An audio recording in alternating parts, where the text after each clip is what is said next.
program that I'm about to demonstrate is one that shows you how to use an if statement in C++. In this demo program, after declaring one simple variable called menu choice, and after displaying a menu, very simple menu, but watch what happens when I run this program. The menu prints out as simply an option for the user to input a 1, a 2, or a 3. So the cursor's blinking, waiting for me to input an integer. And so let's type a 1 and hit the enter key. And notice how the program then tells me that I owe $9 for one book. Tracing this program to see why it did that, we analyze our if statement. An if statement begins with the word if, and it always has a set of parentheses.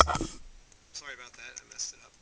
It always has a set of parentheses after the word if, and this set of parentheses, I call it the control expression, and the control expression either simplifies to true or false. Based on whatever happened up to that point in the program, it evaluates and simplifies to either true or false. So let's analyze.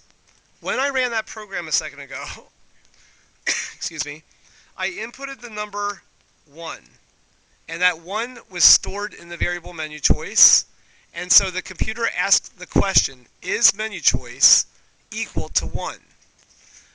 Notice that you need a double equal symbol there for if statements to work.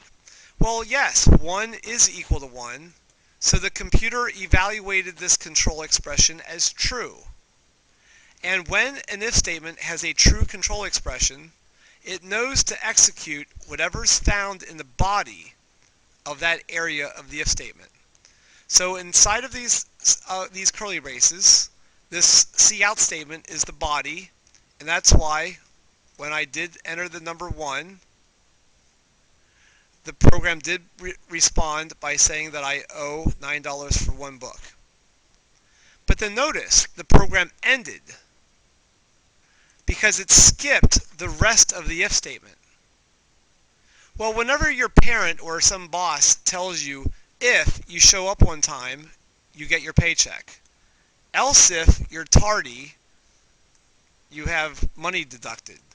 Else if you don't even show up, you're fired. Else, I don't know what. But at any rate, only one of those if branches is considered to be the true clause. And as soon as the computer evaluates one of them to be true, it executes the body area and it ignores the rest of the big long sequence of else ifs. So really what I have highlighted here with my mouse is one if statement. It just happens to have 4 different compartments, or 4 different clauses, as I call it. It has the main if clause, then an else if, and then another else if, then sort of the default catch-all, the else. So let's run the program again and predict what happens if I don't enter a 1. In other words, let's run the program and type in a 2. I hit the 2, hit the enter key, and you guessed it, the program prints out that I owe $14.99 for one movie.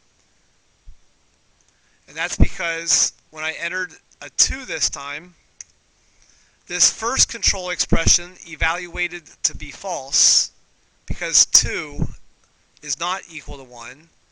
So therefore the cout statement in that area was ignored, and the computer trickled down to evaluate this control expression. And because 2 is equal to 2, the computer executed the body of that clause and ignored the rest of the long if, else statement. It's pretty natural. It's just like the word English. If you end up running the program in this case and you enter a number other than 1, 2, or 3, this program, at least this version of it, is rigged up that it prints out invalid input. So as I hit the enter key here, invalid input prints out because I entered a number that was off the menu. And that's simply because the computer, when it evaluates a false in each of the if clauses or the else if clauses, it always executes whatever is in the else area. It knows to do that. It's the default catch-all. In conclusion here, I want to stress that you do not have to have all these else ifs, and you don't even need the else. So this variation would would work as a compilable program, but if somebody enters the number 2 or 3, it just won't do anything. Likewise, if you just overlooked menu choice 3 for some reason, well then we have a hole in our logic here because the 3 isn't being handled, and anybody who inputs a 3 for peanuts in this situation will see the phrase invalid input. And you never need an else, but it's nice to have an else just as a catch-all in case somebody enters like the word Bob. Watch this version. Someone at the beginning of class tonight asked, what happens if somebody types a word when you're expecting a number? Let's see if this program handles that. Instead of typing, sorry about that. Instead of typing the number 1 or 2 or 3, I'll type something as a word. Like here's an idiot.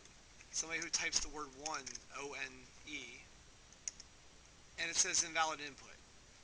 Simply because 1 does not match the digit 1 that we were expecting.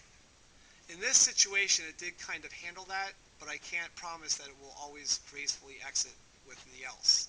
It could actually crash the computer, and we learn how to handle bad inputs later on in this course.